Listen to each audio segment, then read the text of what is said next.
Uma boa tarde a todos e todas, né?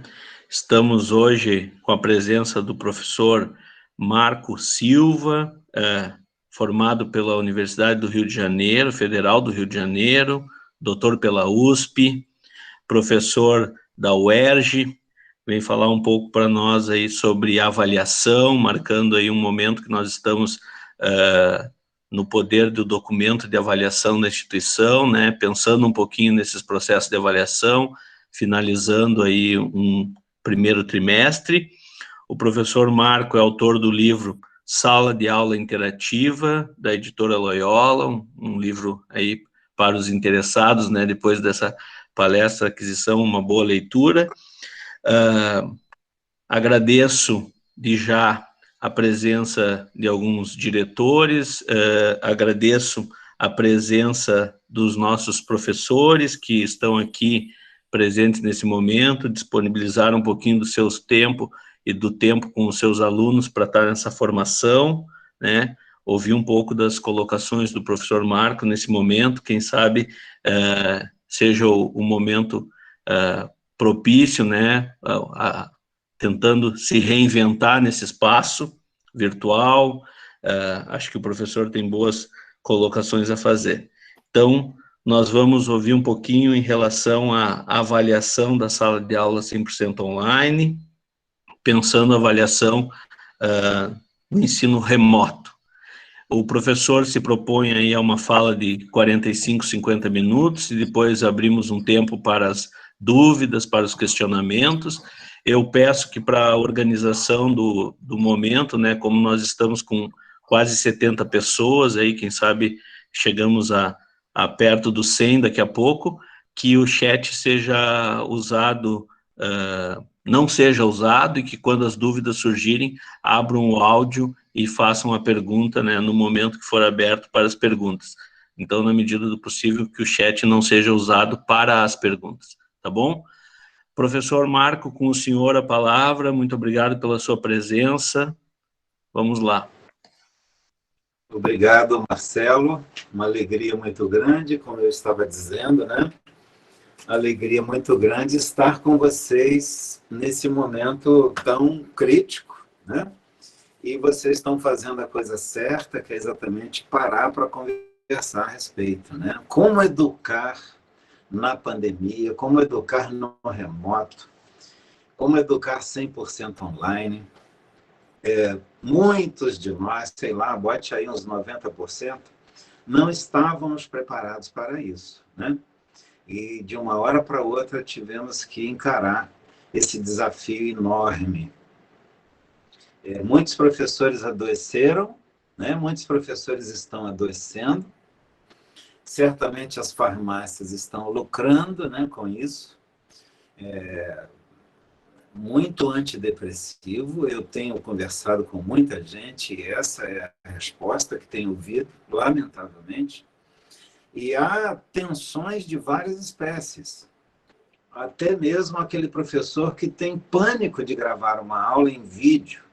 E a escola, a instituição dele está exigindo isso. Então, gravar a sua aula em vídeo e expor, né, o seu saber na internet tornou-se medo, desespero, pânico para muita gente. Né? Todos nós temos a lógica da caixa preta, né? Que é a sala fechada, você fechou a porta, você é o dono do pedaço, e agora não, você está na web, se você está fazendo uma videoconferência como aula, né? Se você está fazendo uma videoaula, aquela aula que você grava e posta lá, né? Outra coisa é a videoconferência que está acontecendo no síncrono, né? Então, ou seja, muita gente despreparada, preocupada em fazer isso.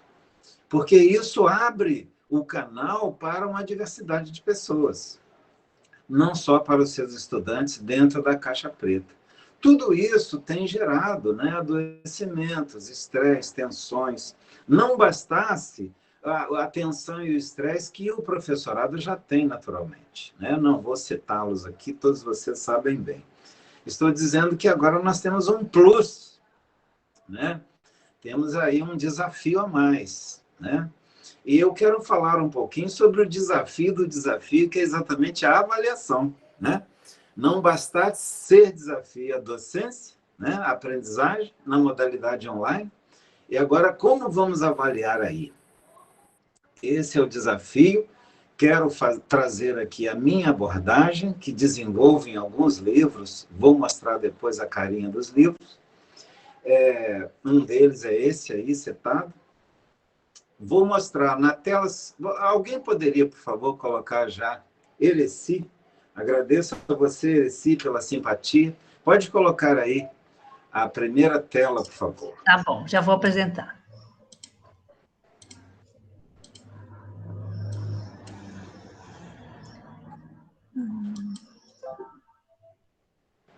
Maravilha. Vamos à primeira tela. Tela seguinte.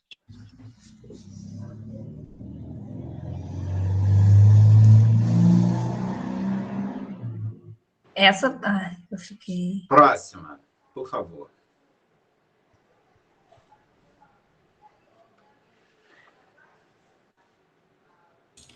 Acho que tem que colocar no modo apresentação, Ereci.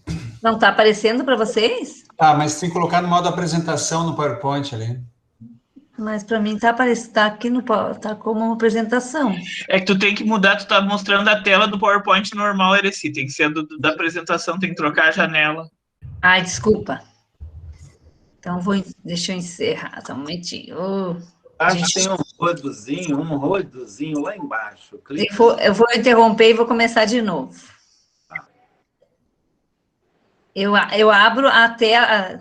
Sim, tu abre as janelas ali, daí tu escolhe a que está na apresentação, que se tu coloca no PowerPoint normal, mostra que não está no modo apresentação, ele sim. Assim, ó, tu coloca apresentar agora, vai ter opções, né? Aí tu coloca, aí tu coloca a tela inteira, eu acho. Ah, tá, entendi. Aí na tela inteira, tu escolhe, se tiver 2 monitores ou não, né? Escolhe o monitor que está apresentando. É que daí aparece para mim a tela de vocês.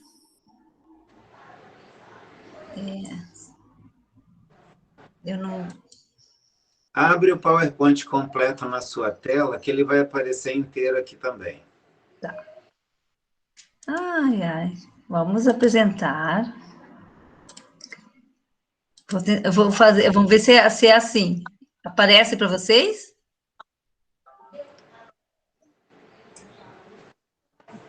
Aparece, pessoal? Eu não tô, como eu não enxergo... Aparece, mas não no modo apresentação. É que assim, tu tem que colocar para apresentar, né? Nessa tela aí.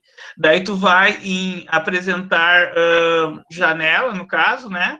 E daí tu escolhe a janela que está com PowerPoint em modo apresentação. Mas é que eu eu faço, mas é o que aparece para mim, daí é esse... Só esse tinha que aparecer 2 janelas, na verdade, uma com esse e uma com o outro. Eu vou dizer, eu estou interrompendo. A gente vai aprender. Vamos. Apresentar agora uma janela ou a tela inteira? Uma janela. A tela inteira. É que a tela inteira, daí para mim não aparece o PowerPoint. Esse que eu estou achando que eu uma janela, daí tu seleciona o PowerPoint. Isso, mas é isso que eu estou fazendo. Uma janela. Sim, daí tu tem que estar com o PowerPoint em modo de apresentação, porque daí vai ter 2 janelas, vai ter uma com PowerPoint normal e vai ter uma janela com PowerPoint em apresentação. Ai, meus pais do céu. Nós tínhamos que ter ensaiado antes. É melhor pegar e botar para apresentar a tela toda, que daí quando tu mexer e ir para o PowerPoint, botar em modo apresentação, já vai aparecer para todo mundo. Que daí eu também acho, concordo. É que eu não consigo, assim, eu vou não apresentar agora, eu tenho 3 opções, a tela inteira, uma janela e uma guia. Isso, daí vai em tela inteira. Sim, daí a tela inteira. Isso. Só que daí não aparece para mim o PowerPoint. É isso que eu estou achando estranho, mas ele está aberto no meu computador. Isso, não faz mal que não apareça, Ereci. Tu vai clicar na janela que está ali e depois tu escolhe a página que está aberto o PowerPoint, tá? Não, é que eu só tenho a tela de você. Tu clica em cima dessa tela da gente. Tá. Aí clica em compartilhar ali, share. Certo. Tá? E agora? Agora Eu acho que agora vai. Ei, agora tu vai lá na página do PowerPoint. Muito Isso, mas assim bem. tá certinho. Isso. Assim? Agora Isso? põe para apresentar. Agora apresenta. Agora põe para apresentar. E ali na página do PowerPoint deve ter uma janelinha ali, apresentar online, ó. Sim, aham. Conectar. Isso. Vamos. Eu acho que agora. Um passo ao passo. Isso é ao vivo e a cores. Colaboração online. Isso aí, a gente apresenta. Muito bem. Vamos ver se é isso. Deu certo? Deu certo. Então palmas para mim. Vamos lá. Tá. Já aperta E o Jorge também. Para todos que apresentaram. Já clica ali no ocultar, Erecy, ali embaixo. Tá bom. Certo. Isso aqui, para quem não está em sala de aula, é complicado isso. É bem essa questão. A gente não tem essa. Eu queria fazer uma pergunta para o Marcelo. Gente, natural, isso sem o menor problema, tá? O Marcelo está por aí? Pode ouvir? Estou aqui, fica à vontade, professor. Marcelo, você não gostaria de parar tudo e começar a gravação de agora para diante? Podemos. Sou eu que estou gravando, né? Então, a gente encerra aquela gravação e começa de agora. É só uma sugestão. Faz o seguinte, Erecy, não para que nós editamos depois. Eu Fica acho tranquilo. que é melhor. Isso, nós editamos depois, professor. Tá bom. Então, retomando nossa conversa. Estava dizendo, né, que estamos agora vivendo o remoto, que já é por si mesmo uma grande dificuldade, né? Ainda mais avaliar no remoto. E é sobre exatamente esse grande desafio que estou aqui, né, para compartilhar com vocês algumas inquietações minhas a respeito, algumas soluções que eu mesmo venho encontrando na minha prática docente, tá? Então, tem um roteirinho aí por onde a gente vai trilhar, o que vocês acabaram de ver, né? Vou falar da interlocução da pedagogia com a cibercultura. É importante falar disso, vocês vão ver por quê. A mediação docente nas interfaces, que é uma coisa que está muito em falta na educação remota, no ensino remoto, eu vou falar sobre isso. A mediação docente não está explorando as interfaces. O que é isso? Os lugares de conversa, de troca, de estar com os estudantes, de co-criar com eles, né? De ver a co-criação deles e avaliar ali. Vamos falar sobre isso também. Mediar a comunicação e aprendizagem é uma necessidade para você desenvolver a avaliação que eu vou propor. Aí vem as modalidades de avaliação que estarei propondo, formativa e mediadora. Mediadora de uma próxima de vocês aí, Jussara Hoffmann, da Federal do Rio Grande do Sul, e essa formativa eu pego a abordagem do Lucchesi, que é um professor da Universidade Federal da Bahia. Eu articulo essas duas que foram feitas para o presencial e trago elas para o online, tá? Tem um livro sobre isso que eu vou divulgar depois. Rubricas de avaliação, né? Vamos falar, a gente precisa desenvolver com os estudantes critérios e rubricas de avaliação.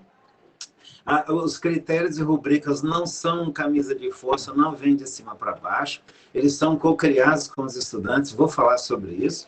E vou falar também sobre a necessidade de você explorar as interfaces do AVA, porque às vezes você fica só no fórum, né? E só naquele lugar onde você utiliza como repositório de conteúdos, né? E fórum, e às vezes uma live, explora pouco, né, o ambiente que você tem. E vamos falar disso também. Porque aí é que você vai explorar a possibilidade de avaliação na diversidade da ambiência. Tá? Bom, podemos ir para a próxima tela.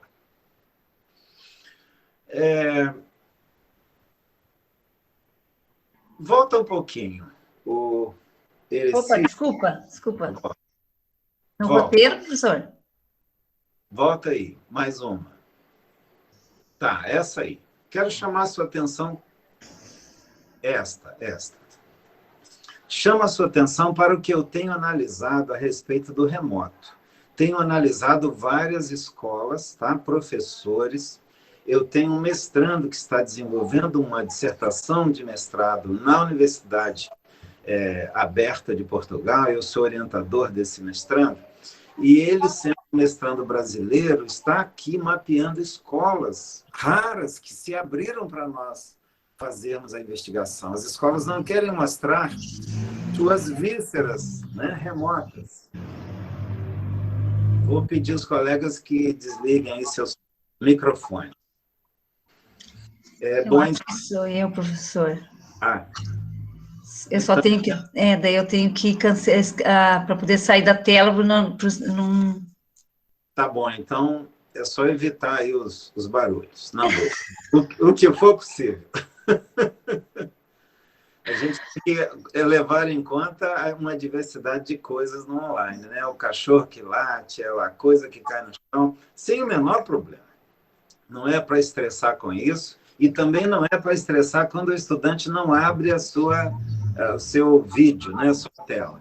Também não é para estressar, podemos falar sobre isso. Bom, então eu estava dizendo, né, que essa é a modalidade. É o meu mal, é o meu micro aqui, professor, desculpa. Está vivo, ele está vivo. Digital é vivo mesmo. Viu? Deixa eu ver se... Então, repare, vamos logo para o que eu tenho observado nessas pesquisas que ando aí realizando, né?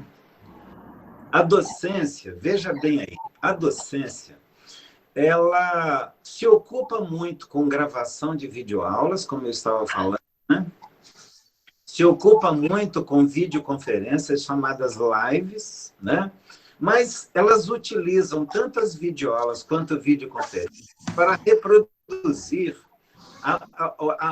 o modus operandi clássico da sala de aula tradicional, que é o expositivo explicador, né? Então, quando você usa videoaulas, né, principalmente videoconferências, somente para explicações, né, você pode subutilizar a potência da internet, a potência da cibercultura, que permite interações, interatividades, colaborações, e aí você gasta toda a sua energia, né, e toda a ambiência digital fazendo aquela mesma coisa que normalmente você faz no presencial, né?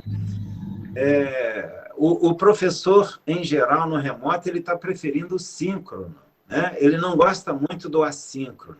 Ele fica muito mais na live, né? Na apresentação em tempo real. E, geralmente, ali na mesma hora da sala de aula que ele costuma ter, na mesma hora da aula, né? E ele foca muito nisso e perde de vista o assíncrono, que é exatamente habitar o fórum, o chat, redes sociais, o Wix e por aí afora. Né? Bom, com relação aos estudantes no remoto, eles estão muito solitários, tá? Isso é fruto da pesquisa nossa. Os próprios estudantes dizem isso, nós estamos muito solitários. Na sala de aula você ainda pode olhar para o colega e brincar com ele. Agora aqui não, porque não há proposta docente que envolva os estudantes. Em geral, eles ficam solitários, né, executando tarefas. Então, os estudantes são espectadores e tarefeiros. Há toda uma queixa da estudantada sobre isso. Eu tenho diversos relatos a respeito, né? As plataformas de videoconferência, lamentavelmente, elas estão sendo utilizadas como repositório distribuidor de conteúdos de aprendizagem, quando deveriam ser, né, ambiência de sensibilidade, de afetividade, de proximidade, de construção de sentimento de pertencimento, ok? Então, nós temos aí uma dificuldade grande que precisa ser superada, né? Tanto na docência, quanto na discência, quanto na utilização das plataformas. A gente nota com isso, né? A pesquisa vai revelando, principalmente a partir dos depoimentos dos professores e estudantes, que a lógica do presencial, que eu chamo de lógica do audiovisual, né? É a mesma lógica da televisão, tá? É a mesma lógica dos impressos, né? É a apresentação separada da recepção. Essa lógica, ela permanece forte no remoto. E não é culpa dos professores, né? Falta formação específica para uma revirada no seu presencial e agora também no online. Aqueles professores que já fazem, digamos, uma sala de aula mais debatida, né? Mais conversada, certamente vão encontrar mais facilidades agora no sentido de não subutilizarem o virtual, né? A cibercultura. Bom, podemos passar. Só queria dar esse feedback para vocês, tá? Da pesquisa que estou realizando, mais adiante nós vamos publicar a respeito. Então, já vim aqui de primeira mão para vocês. Podemos passar? E agora eu chamo a atenção para essa tela. Essa tela tem me ajudado muito, muito, muito na formação desses professores. Então, há escolas, né, que estão me convidando para ajudar na formação de professores. Tá? E aí eu utilizo a tela, utilizo essa tela exatamente para fazer uma chamada básica. Que chamada é essa? Primeiro, educar em nosso tempo conta com uma feliz coincidência ou confluência histórica. Que confluência feliz é essa, né? Você tem a dinâmica comunicacional da cibercultura, em sua fase, por alguns, chamada de Web 2, por outros, chamada de internet social, né? E, curiosamente, essa ambiência comunicacional aí, nova, que emerge a partir, principalmente das redes sociais, dos blogs, né? Ela traz uma modalidade comunicacional muito diferenciada daquela com a qual estávamos acostumados, né? Na era dos meios de massa. Vamos chamar aquela era, né, de cultura do audiovisual. Cultura do audiovisual. A escola vem dessa cultura. A televisão vem dessa cultura, né? Os impressos, todos eles estão nessa cultura. Eu disse ainda há pouco que é aquela cultura que separa a emissão da recepção. A emissão é a dona da mensagem. Ela pode adequar a sua mensagem fazendo pesquisa de opinião lá junto da recepção. Mas a recepção em si não tem intervenção física na mensagem, né? Bom, eu chamo a sua atenção para o seguinte, essa ambiência da Web 2, né, marcadamente definida pelas redes sociais, pelos blogs, pelos wikis, né?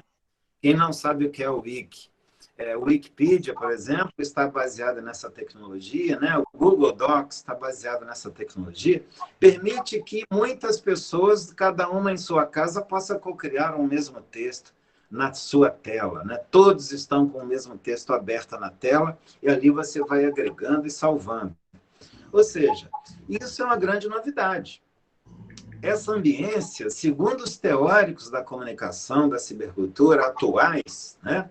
Existe aqui no Brasil um cara chamado André Lemos, da Universidade Federal da Bahia, tem aí belas reflexões sobre isso.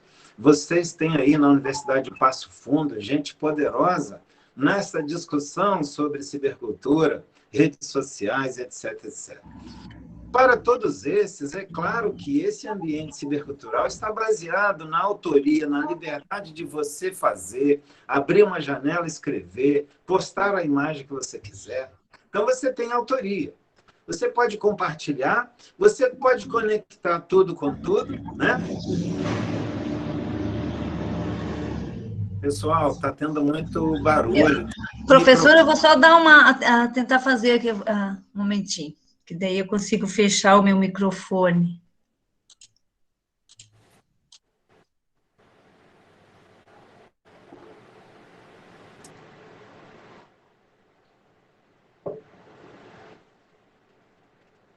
Beleza.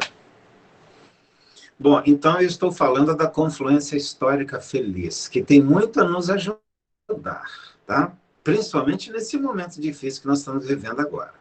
Então, eu estava dizendo que o ambiente da cibercultura, ele está baseado, né, nesse cenário aí, nesse cenário comunicacional que está, enfim, faz parte desse cenário a liberação da autoria, né? Não só libera, não, promove, né? Você vê que as redes sociais elas têm todo um engendramento de funcionalidade que promove você se autorizar ali, postar qualquer coisa, né?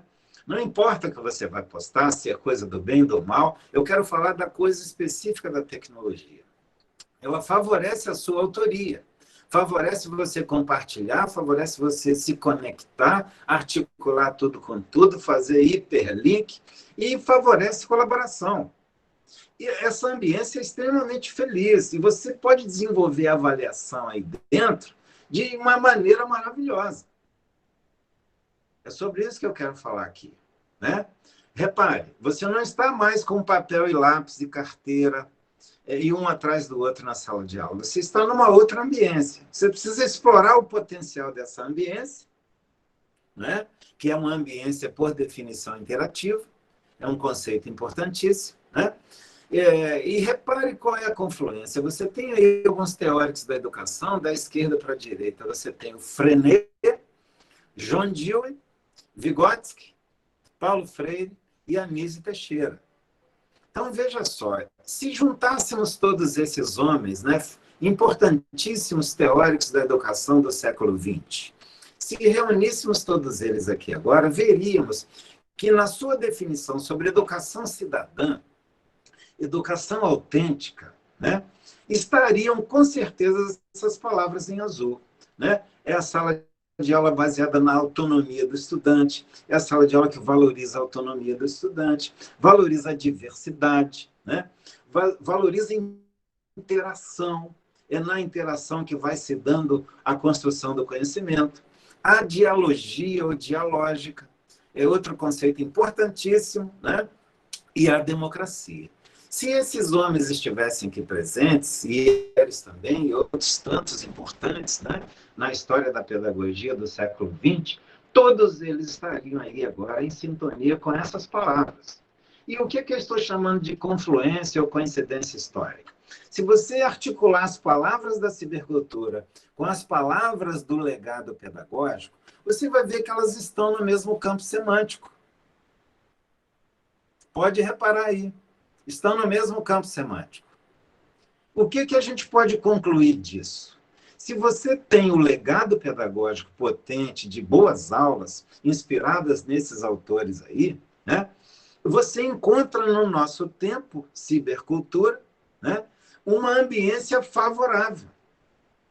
Se você volta no tempo, até o tempo desses homens aí, meados, né, do século XX, primeira metade do século XX, se você volta lá, você vai ver que lá eles não tinham essa ambiência comunicacional que nós temos hoje. Entretanto, ainda assim, eles desenvolveram um conceito de pedagogia que foi, digamos, avançado para o seu universo midiático, o seu universo tecnológico. Enquanto o universo tecnológico deles era unidirecional, eles estavam desenvolvendo uma pedagogia baseada nessas palavras aí, ó. Dialogia, democracia, interação, contemplar a diversidade, contemplar e valorizar a autonomia do estudante, a autoria, a colaboração. Repare que se você junta essas palavras de cima e de baixo, você vai ver que elas estão em sintonia semântica, que elas estão quase que na sinonímia. Ok?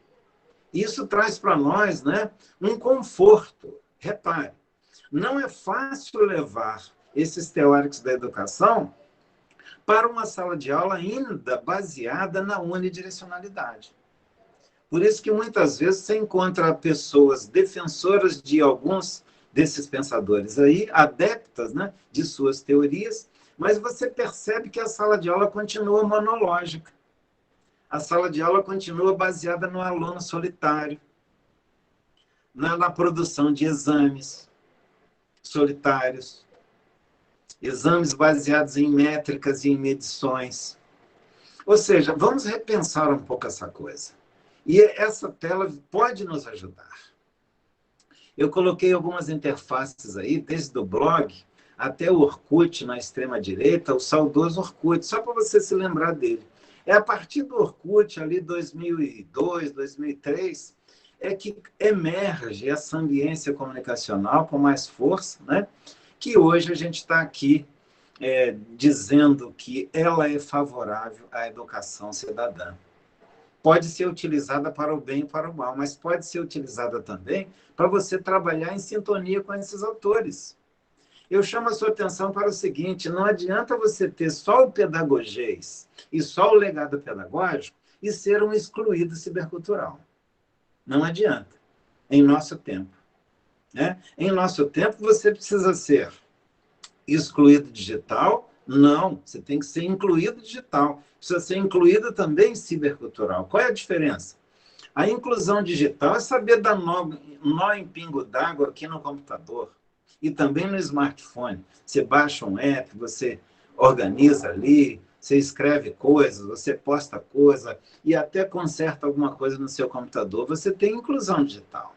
O que é a inclusão cibercultural? Você saber operar online, co-criando, buscando, articulando informação com informação para você construir mais informação, fazendo interlocução com pessoas, co-criando com essas pessoas.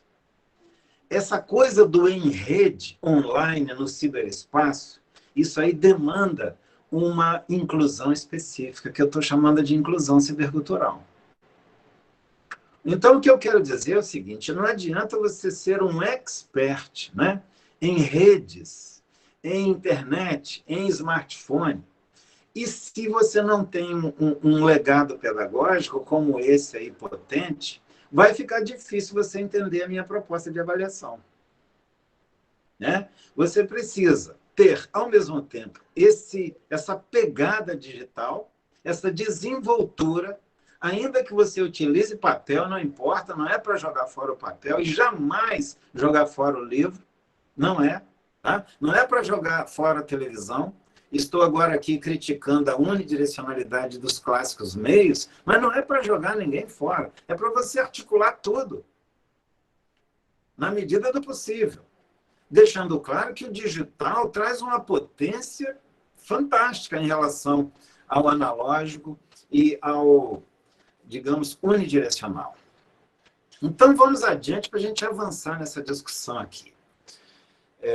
Meu tempo está correndo. Quando terminar aqui 45 minutos, 50 minutos, eu vou pedir o Marcelo que entre na tela, tá, Marcelo? E fale algo, aí eu já saberei que é hora de encerrar. Ok. Bom, então, vamos em frente. Pode passar a próxima tela.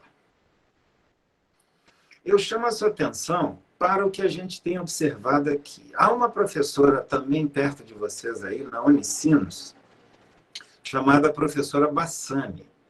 Ela, nas pesquisas dela sobre o que estão fazendo online, nos cursos online, né, ela percebeu que, quando se usa fórum, por exemplo, as pessoas ficam muito nessa lógica da figura 1. Vocês estão vendo aí a figura 1? O que está dizendo a figura 1?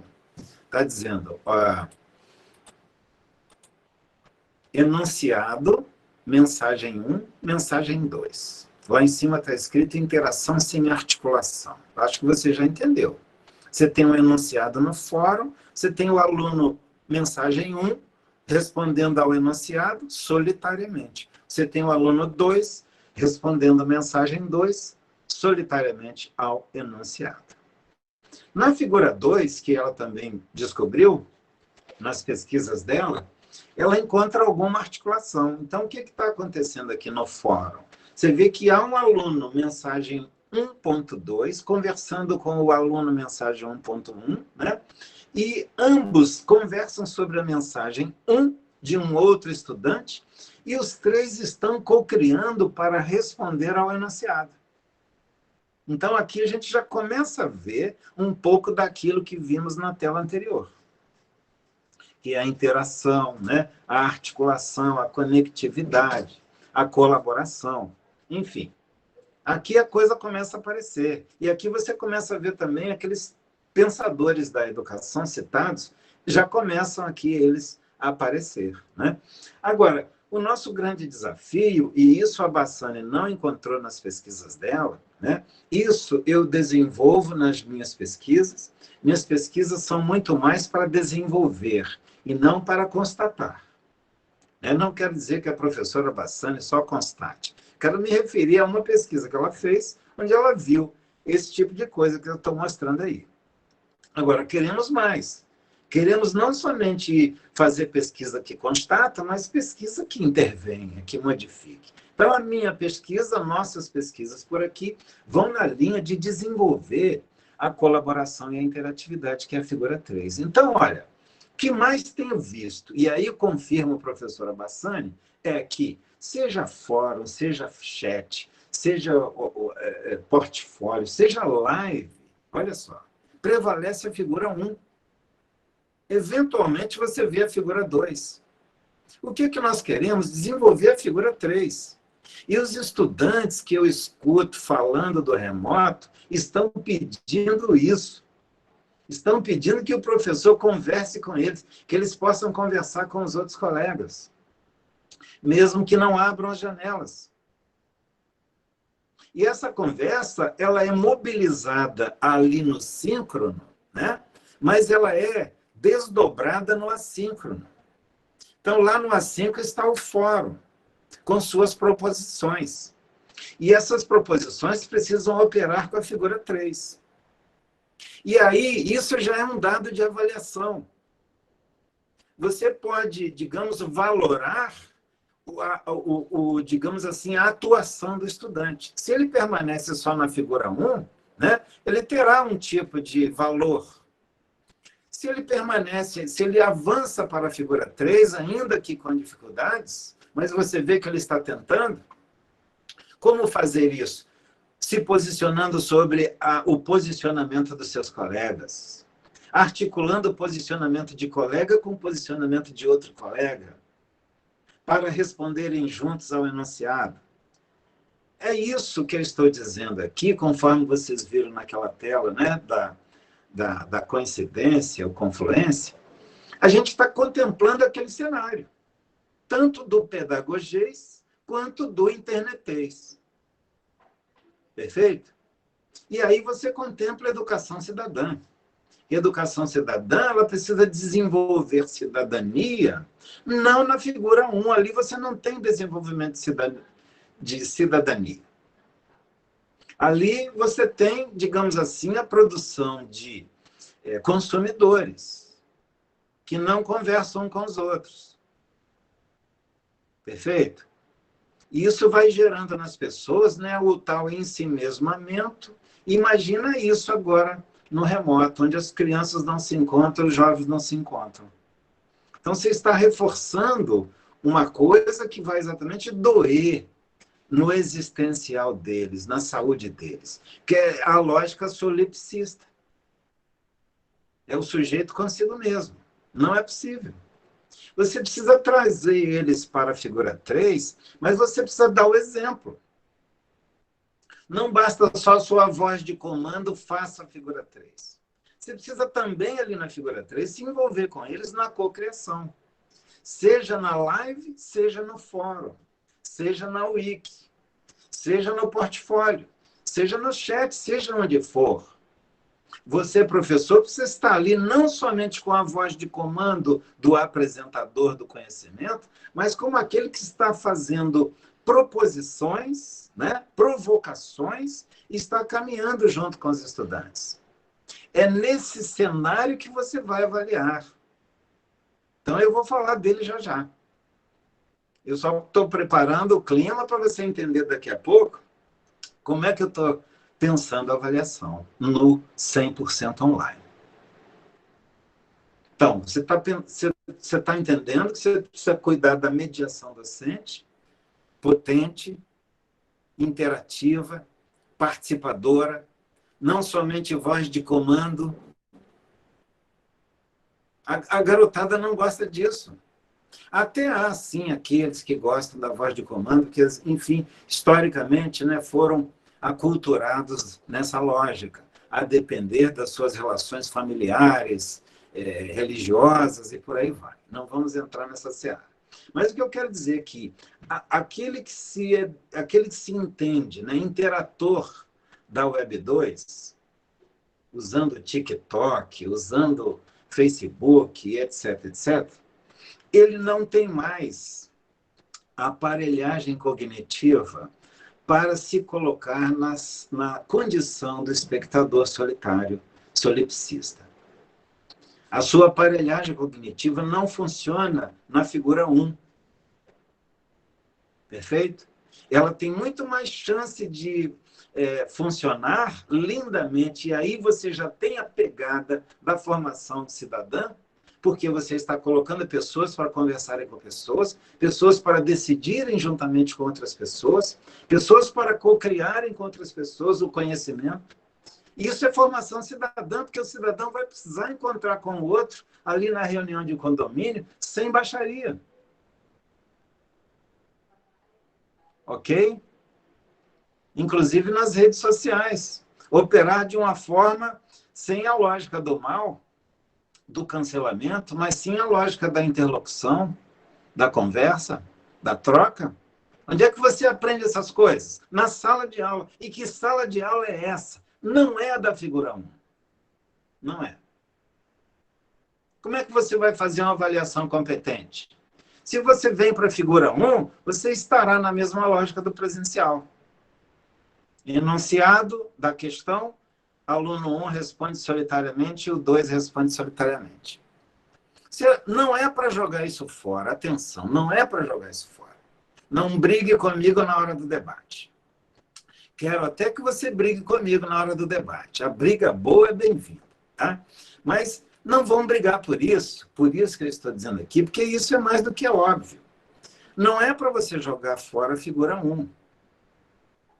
Você precisa operar com ela também. Produções solitárias, produções do estudante que não pode colar, nem olhar, nem consultar. Pode lançar mão disso. Agora, isso não pode ser a centralidade.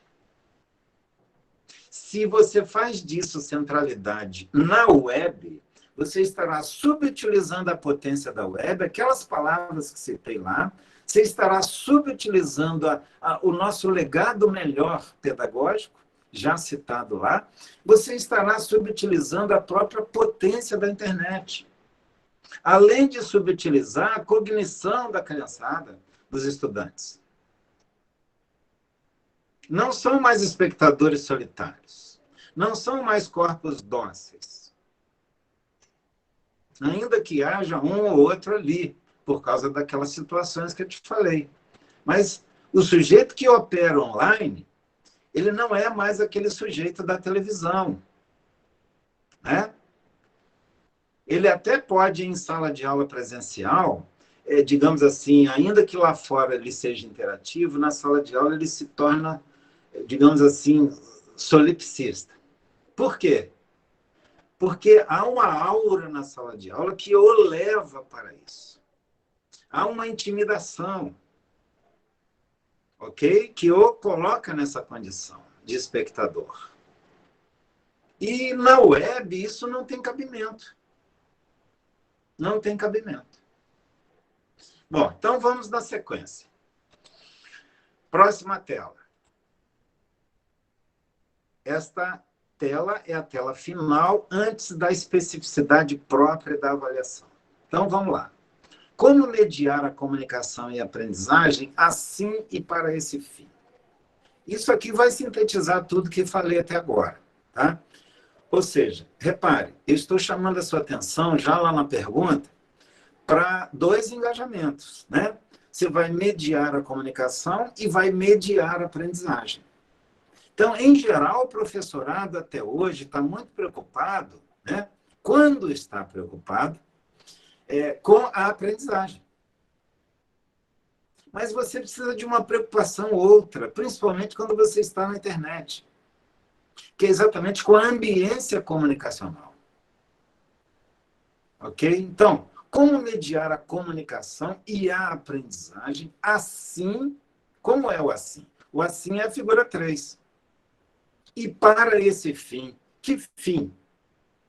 Antes de dizer que fim, eu chamo a sua atenção para uma frase do Ferreira Goulart, que é aquele crítico de literatura, e é também um poeta importante, Ferreira Goulart. Ele diz: educar é elevar o animal humano à cidadania. Educar não é meramente instrumentalizar a criançada com raiz cúbica e números irracionais. Né? Educar é elevar o animal humano à cidadania. Você precisa, sim, trabalhar a raiz cúbica e números irracionais, tá? Mas, ao mesmo tempo, a formação cidadã. Então, eu estou com essa ideia na minha cabeça, porque eu não posso pensar que a educação seja meramente instrumentalização técnica para o sujeito ir ao mercado de trabalho. Eu não posso entender a educação tão reduzida assim.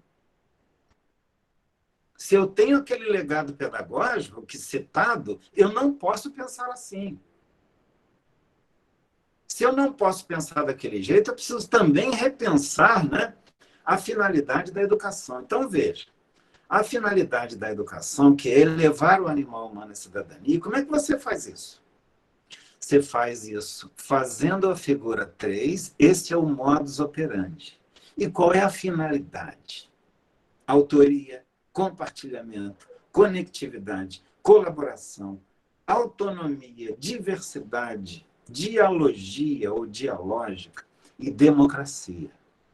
Isso é finalidade da educação, porque isso é cidadania. Isso é cidadania. Isso é a finalidade da educação. Então, veja que curioso, nós temos nessa tela tanto o modus operandi quanto a finalidade. É exatamente nesse modus operandi e com essa finalidade que nós vamos entender agora o conceito de avaliação. Ok? Então, vamos para a próxima tela.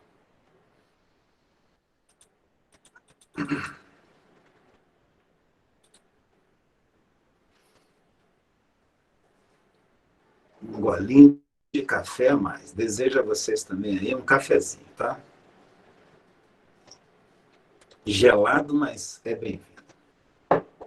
Bom, então, essa tela aí já distingue para você, né, modalidade de avaliação. Qual é a modalidade que prevalece? Desde a nossa infância, é com ela que a gente convive. Muitas vezes, a duras penas, com sofrimento. Tá? Porque ela é medonha. E para muitos, o fato de ser medonho é o que torna ela boa, e competente e potente. O fato dela intimidar. O fato de ela provocar diarreia. É isso que agrada a muitos professores. Eu não quero dizer que é você ou você aí. Estou dizendo que a partir das pesquisas, a gente vive fazendo pesquisa. É o que aparece. Né? Se você faz um grupo focal, coloca vários professores falando sobre como eles avaliam, você vai ver que há alguns que chegam a salivar. Né? Prazer de massacrar. Então, repara. E para ele, competência está associada a esse massacre. Tá? É isso. Você entender a lógica. Ele tem a sua lógica, ele tem a sua justificativa. Você precisa entender essa lógica e essa justificativa para você dialogar com ele e mostrar o seu outro ponto de vista. Senão é impossível o debate. E aí isso tudo é aprender a debater. É aquilo que eu falei para você. Naquela figura 3, você aprende a conversar. Você aprende a ouvir, você aprende a se posicionar. É a finalidade da sala de aula. Então, voltando aqui, né? A avaliação ela tem sido entendida como exame. Quem fala disso, por exemplo, estão aí o nome deles, Lucchesi e Hoffman. E outros muitos. Tá? Vamos falar desses dois. É entendida como exame. E quais são os tipos de avaliação típicos exame? Testes, provas, exercícios pontuais. Hora marcada, dia, hora marcada. E a pessoa tem X tempo para realizar. Né?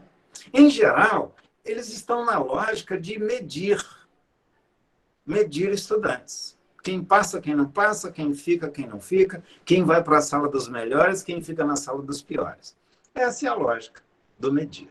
Tá? Bom, a docência, cabe a ela o quê? Nessa lógica da avaliação. Como a docência opera? Quando ela pensa a avaliação como exame. Ela opera na lógica do instrucionismo, que é a lógica do dar instruções, é a lógica da voz de comando, né?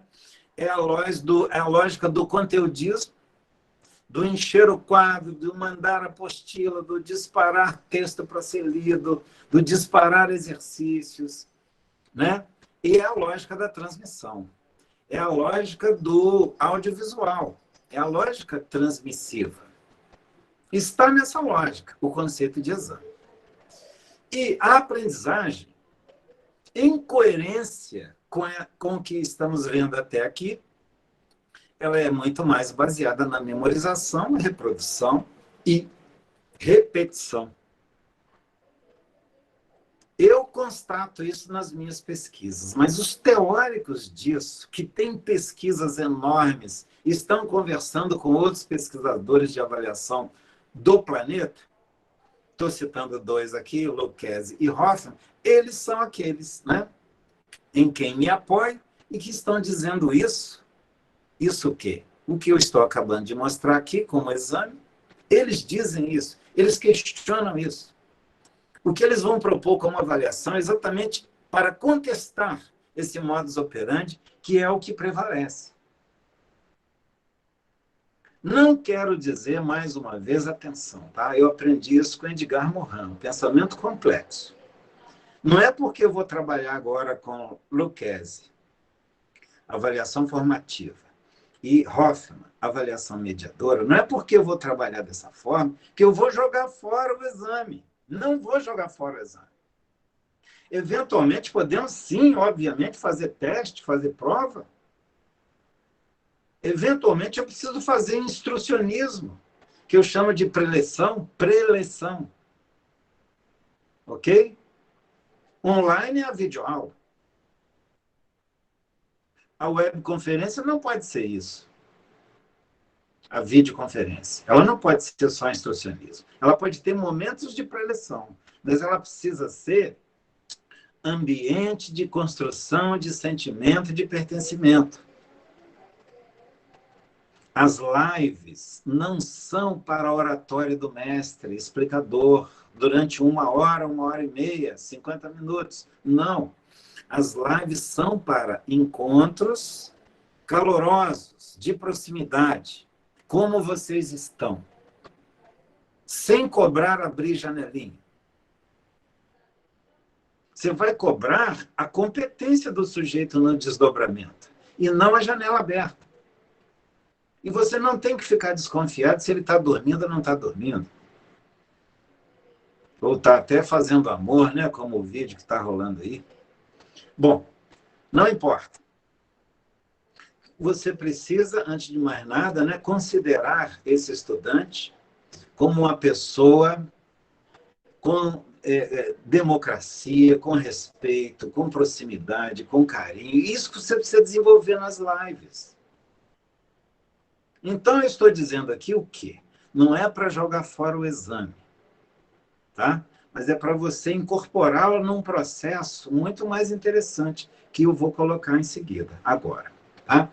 Bom, o Lucchesi, que é um professor importantíssimo, procurem esse homem aí online, procurem também a Jussara, leiam a respeito. São 2 referências brasileiras importantíssimas em avaliação. E eles trazem, além da crítica ao exame, eles trazem suas propostas, né? E, claro, eu vou trazer essas propostas para o online, porque eles pensaram somente para o presencial. E ao pensar, antes de mais nada, o que eles pensam para o presencial? Pensa exatamente o seguinte: a avaliação, ela precisa ser formativa, então ela precisa ser processual. Você vai propor ao estudante um engajamento, desafios, provocações, desenvolvimento de projetos. Os estudantes, colaborativamente, né, vão desenvolver essas coisas e você vai analisar a performance de cada um nesse processo. Você não vai ficar centrado somente no exame pontual. Você vai focar agora, inclusive priorizar, o acompanhamento individual e coletivo. Aí você vai me dizer, mas a minha carga horária, o meu salário, não contempla isso. Aí a gente vai cair no outro buraco. Ok? Nosso conceito, né, de avaliação, ele está muito dentro de uma lógica fordista da avaliação exame pontual. Agora você está sendo convidado para uma outra lógica, que é a lógica da proximidade, do afetual, do acompanhar o estudante ali, olho no olho. Claro que você não poderá ter 500 estudantes em sala de aula, nem 50. Eu trabalho com 40, costumo fazer um bom trabalho. Modéstia à parte, quem quiser venha conhecer minhas turmas. Então, repare, você precisa pensar o seguinte, que agora, no 100% online, e dentro dessa modalidade de avaliação formativa, porque no processo de erros e acertos e chamadas do professor, o professor precisa ser ali incisivo, ele puxa o tapete, ele afaga, ele provoca, ele busca um calor humano. Esse é o trabalho do professor. Isso faz parte da mediação docente que eu estou definindo lá do início. Então, veja agora como a avaliação está em consonância com o conceito de avaliação docente. Elas não se separam, elas estão no mesmo processo. Ao mesmo tempo que você está na mediação docente, aí vem a modalidade de avaliação defendida pela Hoffman. Então, você vem no processo de mediação docente, que é, ao mesmo tempo, processo de avaliação. E por que é formativa? Porque na tentativa e erro, o estudante está se formando. Não é só para exame, é para a formação do sujeito. Então, o erro, às vezes, é bem-vindo, porque ele vira acerto. Ele torna-se inquietação e provocação, e o professor está ali para exatamente mostrar isso. Então, a docência, nesse caso, os tipos de avaliação aqui, eles vão ocorrer nos fóruns, nas wikis, nos portfólios, né? Nas lives. Sim, nas lives. Você propõe falas, e as falas vão ocorrer ali no presencial, no síncrono, e as pessoas vão verbalizar alguma coisa que já pesquisaram antes, e você pode desenvolver critérios para avaliar os posicionamentos dos estudantes. Seja falas, seja produções colocadas lá em algum lugar na plataforma que você usa, né? Já combinado isso. Então, a avaliação, ela não é mais uma provinha pontual. Ela é alguma coisa que se dá no processo. Ainda que você possa usar aqui também provas pontuais. Tempo marcado. Parece que uma prova, não sei se é da Unicamp, que é assim, se alguém sabe, depois me explica, né? O vestibular agora que eles fizeram lá, 100% online, tinha uma coisa assim, né? Do estudante ir da sua casa, onde quer que fosse, dali mesmo ele fazia, e havia um mecanismo de controle básico. Não sei se vocês conhecem isso, mas eu me refiro a isso. Se você quer um pouco de exame no sentido mais, não é, básico daquela palavra exame que nós conhecemos na clássica sala de aula, é possível também no online. Eu não trabalho com isso. Trabalho com produções individuais e colaborativas. E trabalho em chat, em portfólio. O que é o portfólio? Você posta lá uma produção que foi, enfim, convocada pela docência. A docência fez uma proposição, mostrou diversos links e possibilidades, o conhecimento está na internet, já dizem aí os especialistas, 90% de tudo que está conhecido está na internet hoje, então é fácil você buscar essas coisas, não depende mais da oratória do professor.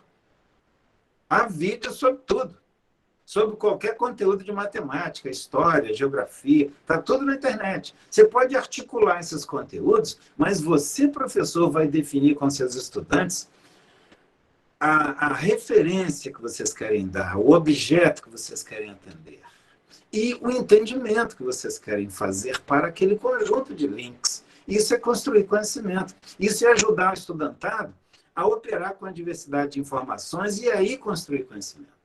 O professor precisa dar exemplo disso na prática. Lá na figura 3. Então, a docência aqui, ela faz preleção, ela faz provocação, vejam aí comigo, ela faz proposições, é aí que vai se dar a mediação docente, é aí que vai se dar a avaliação. Então, repara, a aprendizagem, para pegar aqui o tripé, né, como pegamos lá em cima no exame, a aprendizagem aqui, ela ocorre no processo, baseada nos princípios que já citamos antes, todos eles. Então, você operando com esses princípios, né, a aprendizagem vai se dar nesse processo e você vai avaliar numa lógica de desdobramento, de engajamento processual, ainda que não jogue fora o exame. Perfeito? O Marcelo me disse no início que vocês estão aí agora, por causa de documentos, etc., repensando o modus operandi da avaliação, né, que vocês têm aí. Bom, agora é a hora, né, de vocês pensarem exatamente se o que eu estou falando aqui agora é cabível para vocês, para as instâncias, né, que estão acima de vocês, avaliando o que vocês vão definir como avaliação. É importante a gente ter esses pontos de vista diversos, né, que vocês ouçam outras pessoas, tá? E possam articular essas informações todas.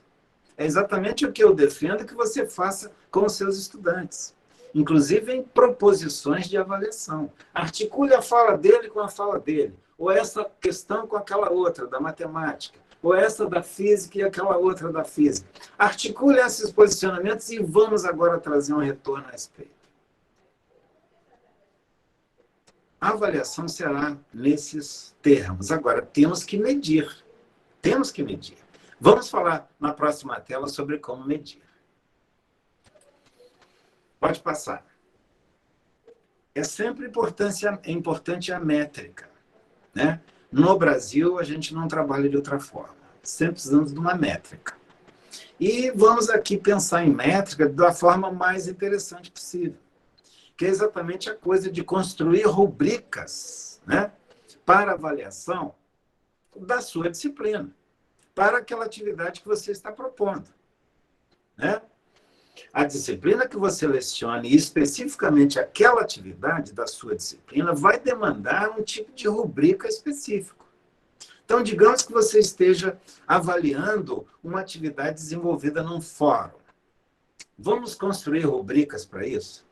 Então, aqui tem uma proposta. Eu trabalho exatamente com essas aqui, tá?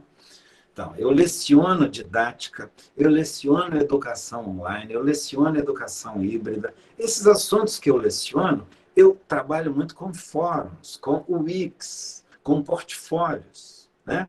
E eu crio sempre rubricas com os estudantes para a gente fazer as avaliações. Então, as rubricas não caem de cima para baixo. Não são voz de comando. As rubricas são co-criadas, porque, ao fazer isso, eu estou exatamente realizando na prática aquilo que eu defendo teoricamente, que é a interatividade, né? Então, quando você define com os estudantes as rubricas, você está construindo amadurecimento, você está construindo engajamento, você está construindo transparência, né? Você está construindo seriedade, parceria. As pessoas vão se envolver para definir os critérios. Estamos acostumados com isso? Não, não estamos. Mas é a hora da gente tentar? Pode ser. Estou te convidando a isso. Aí você vai dizer, mas eu trabalho com a área exatíssima. É só metais, ferro e chumbo e solda. Você vai criar a sua estratégia. Você já entendeu qual é a questão. Primeira coisa, você é um educador. Você não é um soldador. Ok? E sendo educador, você precisa articular solda e cidadania. Se você articula solda e cidadania, você tem muito a ganhar com tudo isso que nós estamos falando aqui, inclusive o conceito de avaliação. Bom, então repare, você quer avaliar um fórum? Veja lá, primeira rubrica. Participou de todos os fóruns, participou do fórum do início ao fim, participou do fórum, aí vem, trouxe para os debates, né, suas inquietações, suas experiências de vida, né, trouxe inquietação potente? Ou ficou somente pegando fala dos outros colegas para marcar uma presença? Você vai definir com os estudantes, isso é maravilhoso. Isso se chama transparência. Isso é, ao mesmo tempo, formação. Isso, ao mesmo tempo, deixa claro para o estudante o que você está esperando que ele desenvolva. A avaliação vai nesses termos, ela é construída a partir daqui. Então, você vai fazer sua métrica. Vale meio ponto, vale 1 ponto, vale 2 pontos, 3 pontos, você que vai saber, juntamente com os estudantes. Aí vem outro item aqui, ó. Comentou mensagens das demais estudantes, interagindo e fazendo intervenções, né, que dinamizam os debates. Então, você foi ali uma pessoa que realmente polemizou, que marcou presença, ou ficou somente ali na surdina, solitário. Você precisa acionar seus estudantes para rubricas sobre isso. Eu até trouxe aqui em vermelho, veja aí, ó, o que eu já tinha falado antes. Figura 1, figura 2, figura 3, a gente pode valorar esses 3 tipos de engajamento. Isso tudo você está fazendo em acordo com os estudantes. E, ao fazer isso, você já está desafiando eles. Ah, mas o meu papo é só solda e metal. Cara, solda e metal é um negócio maravilhoso. Eu sou invejoso daquele programa que tem aí num canal fechado, que é aquele povo que vive fazendo espada e faca, né? Forjando as forjas. Aquilo é uma ciência, aquilo é uma arte. Então, o seu trabalho é lindo, é maravilhoso. Ah, ele é importantíssimo. Agora, se você é educador, só a especificidade técnica dessa sua área não basta. E você vai passar outra coisa, inclusive a coisa cidadã, né? Até mesmo com a avaliação. Não só com alguns discursos em sala de aula, mas com a pragmática. É ali que o estudante vai, de fato, aprender para a vida dele, né, uma coisa diferenciada que vai valorizá-lo. Porque ele vai ter voz, ele vai dar opinião sobre como será avaliado. E por aí vai. Isso tudo nos fortalece como seres humanos. Estamos num buraco, hoje, político. Por quê? Porque estamos num buraco de cidadania. Por que estamos num buraco de cidadania? Há muitas explicações para isso. Uma delas é a sala de aula que ficou somente, desculpe o professor que é aí do metal e da solda. Desculpe, professor, não quero falar de você, estou falando no geral. Mas o que eu quero dizer agora é o seguinte: se você fica só na solda e no metal e não forma o sujeito, o ser humano, a cidadania, você pode cair no buraco que hoje estamos dentro. Perfeito? Então, nós temos que ter muito cuidado. Nós temos que articular a tecnicidade linda da nossa área. Química é uma coisa linda. Física é um negócio fantástico. Matemática, só de falar me arrepio. Tudo isso é lindo. Mas só a especificidade não basta. Você precisa formar pessoas. Tem estudante tirando nota boa em Enem, mas discrimina, bate em mulher, quebra uma lâmpada inteira na cabeça de um gay.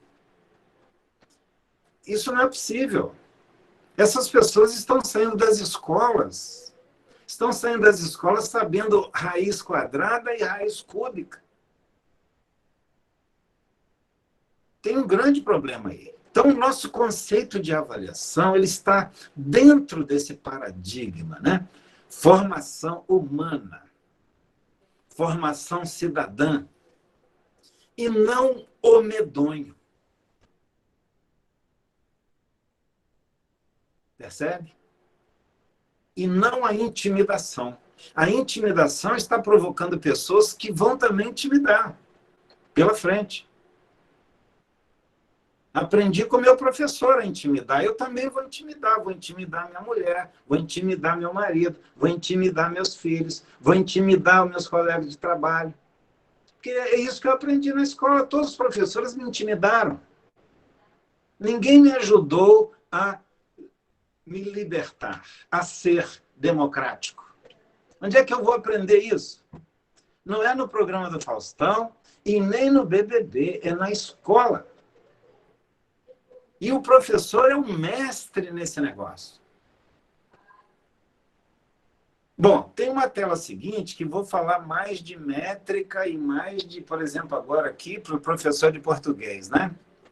Professor Marco, nós Já temos chegou, aí, não encerrou, está muito bom lhe ouvir. Nós temos aí uns 15 minutos para finalizar. O senhor querendo finalizar suas telas, fique bem à vontade e depois nós podemos abrir uns minutos a mais para alguma pergunta que venha a ocorrer. Tá bom. Mas eu já vou encerrar. Nossa prioridade, e é tudo que eu quero, e é por isso que eu estou aqui, eu não estou aqui para falar. Estou aqui para, ao falar, ouvir você. Discordando, concordando, me ajudando, no final das contas, a reorganizar a minha fala. Então, eu estou aqui para isso. Tá? Se fosse só para falar, mandaria um vídeo. Ok? Então, gostaria muito de ver você, professor, principalmente você aí da solda e do metal, a vir para o debate. Como é que você avalia? Isso que eu estou te propondo aqui tem cabimento? Ou eu estou delirando? Gostaria de ouvir você agora se posicionar a respeito. Professor de português ou professor qualquer um que trabalhe com texto, professor de matemática pode trabalhar com texto, óbvio. Então, qualquer um que trabalhe com texto, olha aqui, você criando rubricas para avaliar a produção textual. Então, veja só. O texto apresenta a introdução, desenvolvimento, conclusão, essa coisa básica. Passa para outra tela aí. Isso. Obrigado, Ereci. Então, o texto apresenta desenvolvimento, introdução, desenvolvimento, conclusão. Apresenta a linguagem clara, né? Sem erros gramaticais. Você cuidou do texto, tem ali uma beleza, cuidou da BNT. Isso tudo é formativo. Você precisa cuidar desse negócio até na aula de solda. Porque o sujeito precisa escrever alguma coisa sobre isso. Não basta ter somente a experiência. Precisa se posicionar, precisa saber verbalizar, ele vai trabalhar no lugar, ele precisa escrever, fazer um relatório. Então, ele precisa escrever.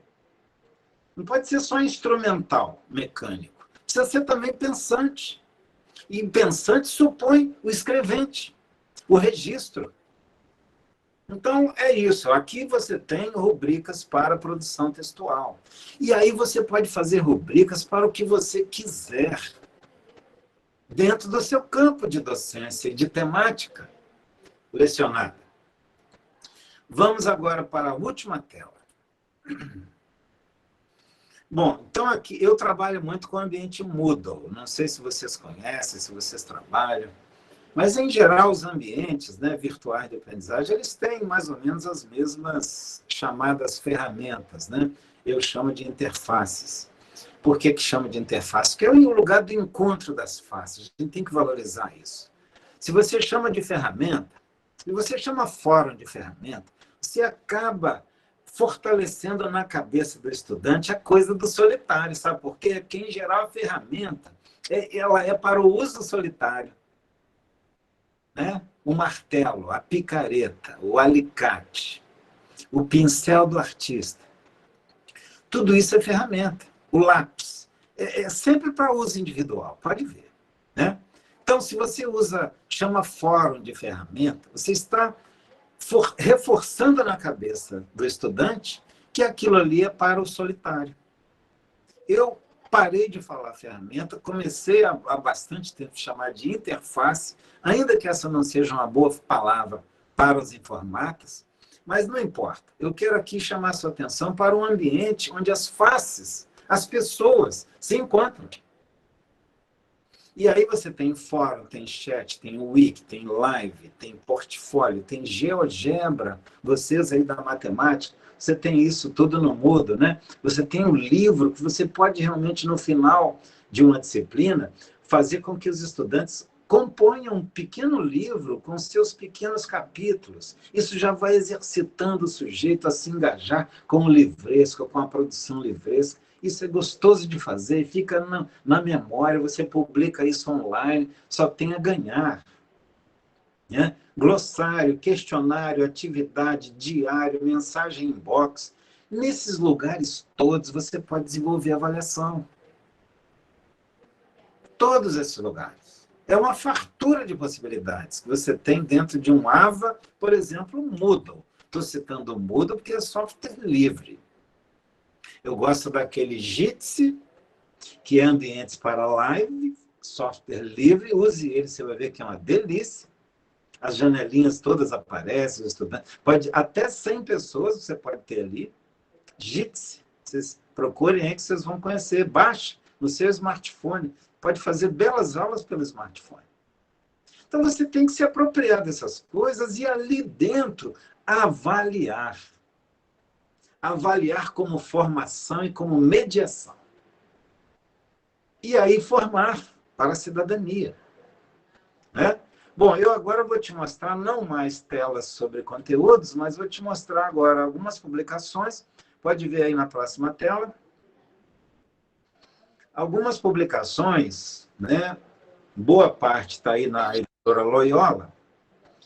Caso você tenha interesse, pode fazer um print aí dessa tela, como poderia ter feito das outras telas também, né? Até para ajudar o nosso debate depois. E aqui você tem o Sala de Aula Interativa, que é o livro, digamos, que startou, né? Que abriu o caminho para os outros. E falta um próximo que vai entrar aqui, que é exatamente sobre educação híbrida, né? Que está chegando aí, já vai sair da fornada. A educação híbrida é o que teremos doravante, né? Os professores todos que agora estão desenvolvendo expertise no online, jamais vão jogar fora essa expertise construída, né? Esse conhecimento construído.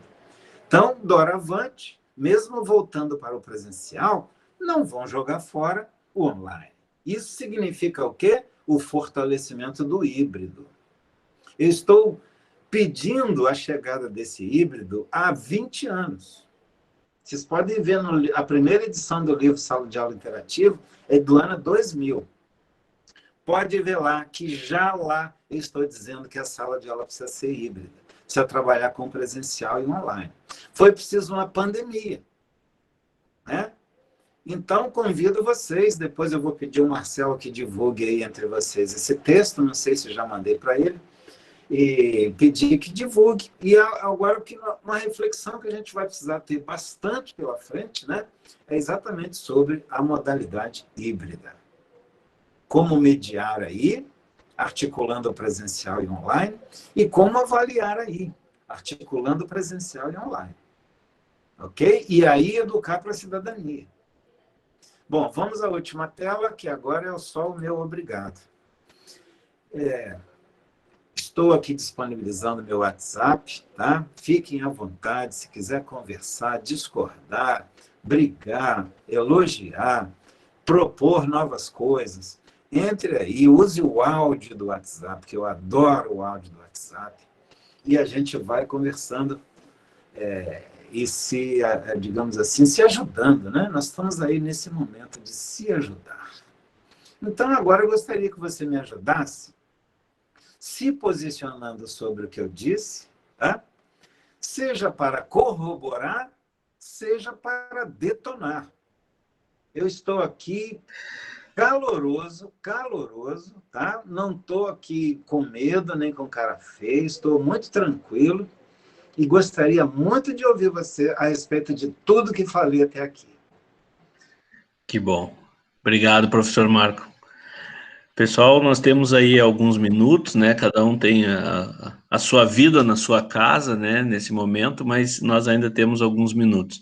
Se alguém quiser fazer uso da palavra, fique à vontade para abrir o áudio e perguntar.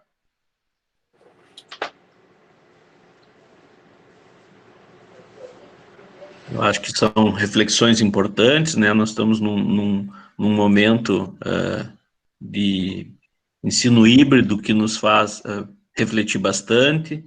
estamos prestes a fechar um trimestre, trabalhando aí com uma ordem de serviço de avaliação, onde muitas das reflexões que o professor traz estão lá nos nossos documentos. O Alexandre está pedindo a palavra. Alexandre, fica à vontade. Não, mas tem a outra Xana pessoa antes. Tem a Xana antes, Marcelo. Deixa eu ver aqui, deixa eu ver aqui direitinho quem está pedindo primeiro. A Xana primeiro, então. Xana.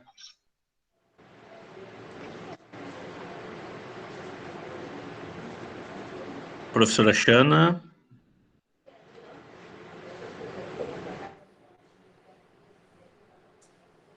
Não. Eu passo a palavra para o Alexandre, então depois a Xana... Desculpe, é que eu estou olhando no celular e aí entrou uma chamada de vídeo e eu fui recusar e erguei a mãozinha sem querer. Ah, tá. Então tá. Depois não consegui voltar. Desculpa. Tudo bem. Obrigado, Xana. Alexandre, contigo. Comigo, tá. Obrigado aí, Marcelo. Eu queria parabenizar o professor aí e dizer o seguinte, né, que ele falou tanto, ele provocou tanto a questão da solda aí, né, que eu não pude eu trabalho com solda lá na escola, né, sou professor soldador lá, como sou conhecido, mas eu sou professor de mecânica, a gente trabalha lá em outras áreas também, né, e tenho muito orgulho disso, né, por sinal, gosto muito, né, e tem sido um desafio, realmente tem sido um desafio agora na pandemia, e a gente... trabalhar remotamente, porque é uma das áreas, né, da mecânica prática, né, que não é que a gente vai trabalhar a soldagem teoricamente, né, mas é aquela coisa, ela é um conteúdo de engenharia, tem toda uma tecnologia, e como tu disseste, por trás, né, e a gente tá se virando, né. Outra coisa também que a soldagem, eu não sei exatamente porque, eu digo para os alunos também, mas é impressionante o que tem de vídeo no YouTube, né? Tem vídeo de solda, assim, de tudo que é tipo. Então, até nem me preocupei muito, assim, eu fazer vídeo, porque os vídeos práticos, né, tem, assim, o que quiser, né? Então, a gente tem explorado esses vídeos, os conteúdos. Talvez, ouvindo a sua fala, aí poderia, talvez, assim, ver a questão da metodologia da aula, participação dos alunos. Eu acho que aí, de repente, dá para dar uma trabalhada aí, né? Mas, no geral, tá sendo bem legal, assim, bem bacana essa experiência aí. Eu queria deixar esse recado aí para o professor, aí para a escola, né? Muito bem, Alexandre. Obrigado. Obrigado, Alexandre. Pessoal, mais alguém com a palavra? O Edmar levantou a mão. Edmar. Boa noite, tudo bem? Eu não assisti toda a fala do professor, mas quero parabenizá-lo, a parte que eu assisti, e gostaria de contribuir para a discussão no sentido de que, da mesma forma que nós alfabetizamos, né, e quem já alfabetizou sabe o que eu estou falando, esse novo contexto, ele exige de nós um processo de alfabetização, né? E nesse processo de alfabetização, como é que a gente faz para alfabetizar? A gente experimenta de diferentes formas, né, para que o aluno possa aprender tanto do método, a partir do método fonético, a partir do método analítico, da palavração. A gente vai tentando experiências para que ele se alfabetize, consiga adquirir aí a capacidade, né, ou melhor, a competência para poder ler e interpretar no futuro, né?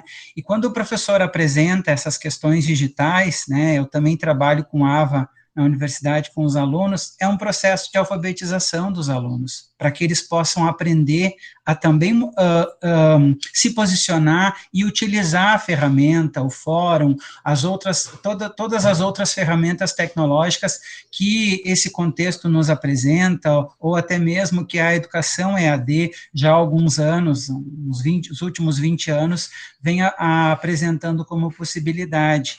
E nesse processo de tornar-se um alfabetizador, né, o que representa para nós tornar-se um alfabetizador, né? Nós também precisamos passar por um processo de transformação e acomodação, não só num processo de formação contínua, mas também um processo de identidade com essa alfabetização dessa nova linguagem, desse novo meio de comunicação, desses novos processos que fazem parte, que foram agregados agora à docência, né? Só queria trazer essa reflexão também, se o senhor quiser falar mais alguma questão em relação a isso. Obrigado. Edmar, eu quero valorizar a sua fala, especialmente porque você está lançando mão de uma palavra muito rica, né, muito importante para todos nós, que é a alfabetização. Você aí está falando, obviamente, em alfabetização digital, né? Como é que o professor vai, ele mesmo, buscar essa alfabetização que ele não tem? Como é que a instituição, né, precisa fazer formação continuada dos professores para essa alfabetização? E como é que esse professor alfabetizado digital, ou em alfabetização digital, vai, ao mesmo tempo, alfabetizar os seus estudantes? Né? Que, em geral, repare bem, os estudantes, eles estão muito envolvidos com as tecnologias digitais, por exemplo, TikTok, né? Somente para a banalidade, para o riso raso, né? Em cima da piadinha mais chula e tosca. O professor pode lançar a mão do TikTok e fazer, digamos assim, vamos agora desenvolver vídeos sobre tais e tais questões? Sobre solda, ou sobre a problemática social que nós estamos vivendo ali, articular essa problemática com matemática? Vamos fazer vídeo sobre isso, vamos botar no TikTok, e lá todo mundo vai comentar a respeito, a partir de tais e quais critérios. Olha só, ao fazer isso, você está alfabetizando aquele sujeito, por mais que ele já soubesse operar com o TikTok, você está alfabetizando ele, porque você está levando ele para um universo muito mais amplo. Isso é cidadania, professor. É cidadania no sentido de que ele está usando uma ferramenta para um bem comum, para o bem da sociedade, para a dignificação do Estado e dele mesmo, né? Porque senão um fórum se torna um objeto de pode se tornar um espaço de agressividade também, ou para o Facebook ou as redes sociais, se o sujeito não for, né, de certo modo, alfabetizado, né? Perfeitamente. Estamos muito sintonizados em relação a isso. Prazer ouvir você, Edmar. Obrigado, Marco. Obrigado, José. Pessoal, temos 6h33. O Sandro pediu a palavra. Sandro, fica à vontade para fazer as suas colocações. E nós terminamos com essa última colocação do Sandro, então. Eu vou fazer bem rapidinho aqui, peço desculpa por não estar com a câmera aberta, mas justamente dentro dessa questão, né, eu procuro trabalhar bastante da forma mais dinâmica aí com os alunos durante a aula. Eu fiz algumas propostas para deles apresentarem na forma de vídeo um experimento em casa, né? Eu tive um retorno aí muito bom, vários alunos participaram, e foi bastante interessante eles indo atrás do conteúdo, eles pesquisando coisas além, para tentar explicar aquilo. E uns falaram assim, professor, estou fazendo e eu não sei o que vai acontecer, então eu não quis procurar nada, eu quero fazer para ver o que vai acontecer, e depois eles foram procurar as explicações, né, que eu pedi para eles darem as explicações. Então, eles gostam de fazer esse tipo de coisa. Claro que tiveram alunos, né, que não fizeram, em função de tecnologias, alguns não têm condições, e eu também utilizei essa questão do fórum, de colocar algumas questões para eles discutirem entre si. Então, alguns alunos, eles fazem esse tipo de interação, mas tem aqueles outros também que ficam bem quietinhos, né? Eles não gostam muito de participar. Então, é uma questão da gente se alfabetizar e eles também se alfabetizarem nesse tipo de aprendizagem novo. E há várias estratégias de você resgatar esses quietinhos, né? Mobilizando eles diretamente, ou mobilizando eles em equipe. Eles precisarão mostrar uma produção, né? Porque, de fato, vocês todos sabem, todos nós sabemos, há uma timidez também no virtual, né? A gente não pode dizer que é só preguiça do aluno, desinteresse do aluno. Há uma coisa chamada timidez virtual, online. Você, até no presencial, você teria mais desenvoltura, né? Mas no presencial você trava. A gente tem que considerar diversos elementos aí, né? Diversos aspectos. que estão em jogo nessa questão. Agora, aquele que não aparece deve ser o que mais deve inquietar você, professor, professora. Né? Então, você não pode se habituar, se acostumar com o silêncio virtual dos estudantes. Você precisa criar estratégias, e aí precisa de alfabetização sua, naquele ambiente, naquele AVA, naquela plataforma, consulte seus colegas. É nessa hora que eu defendo uma formação continuada muito importante, que é a seguinte: não somente chamar gente de fora para falar, como é o caso aqui agora, mas entre vocês mesmos, aqueles que têm, né, desenvolturas mais arrojadas em avaliação, em docência, no online, podem compartilhar com os outros, e aí gerar uma conversa a respeito. Tudo isso amigavelmente. Não precisamos brigar, né? Tudo isso na lógica da cocriação e da colaboração. Você não vai lá para defender um ponto de vista, você vai lá para mostrar como você faz. E, quem sabe, inspirar outros colegas. Esse tipo de formação continuada, eu posso garantir a você, pela experiência que tem, dá muito certo. Eventualmente, chame alguém para falar. Mas no miudinho do cotidiano, dia a dia, esse é o que dá mais certo. Colegas compartilhando com colegas como fazem. E não se, digamos, se desesperando, se inquietando, não precisa ficar nervoso quando algum colega questionar você. Fala, olha, seu jeito de avaliar pode estar equivocado, você não precisa ficar nervoso. Estamos num momento de ajuda, de colaboração. Essa é a melhor forma para a gente se formar e assim se alfabetizar. É fazendo isso com nossos colegas docentes que a gente vai aprender como operar também com os discentes, na lógica da camaradagem, no bom sentido, da amizade, do afetual. E isso não diminui a potência do acadêmico. A gente tem que articular a densidade do acadêmico com a afetividade, com a proximidade. Eu vou falar só mais uma vez, desculpa, eu vou insistir só, porque isso tem sido o maior problema. Evite lançar a mão do síncrono, que é a live, para falar, espumar o canto da boca. Evite. Grave vídeos. E até porque o vídeo, o aluno pode voltar a avançar, fazer muitas coisas com o seu vídeo. Use o espaço síncrono da live para criar sentimento de pertencimento. A galera está estressada, está triste, principalmente os adolescentes. Você sabe que os adolescentes se formam individualmente olhando os colegas outros adolescentes. É assim que eles se formam. E agora, estando todos eles em casa, sem ter essa dinâmica de autoformação da sua identidade, eles piram, estão pirando.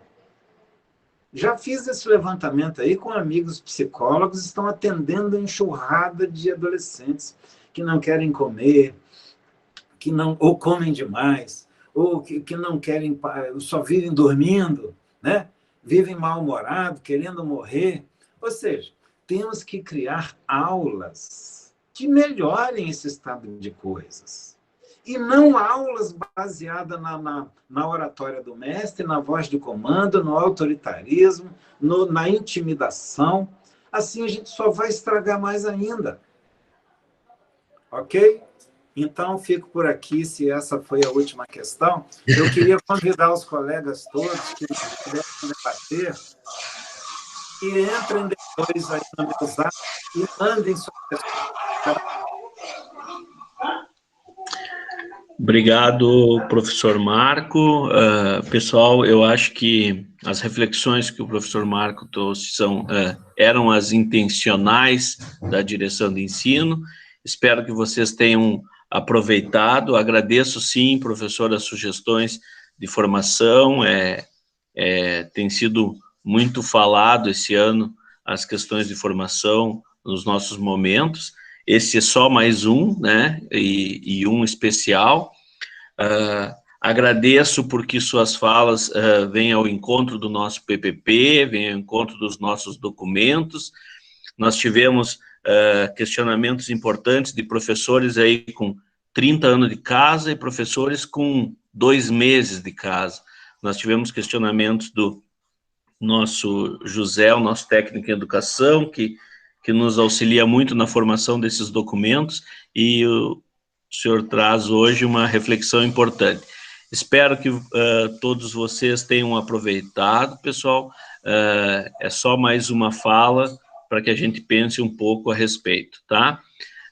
Sigam se cuidando, sigam nas suas casas, estamos todos pela vacina, isso é importante. Cuide-se e cuidando de todos, vocês cuidam dos seus também, né? Cada um na sua.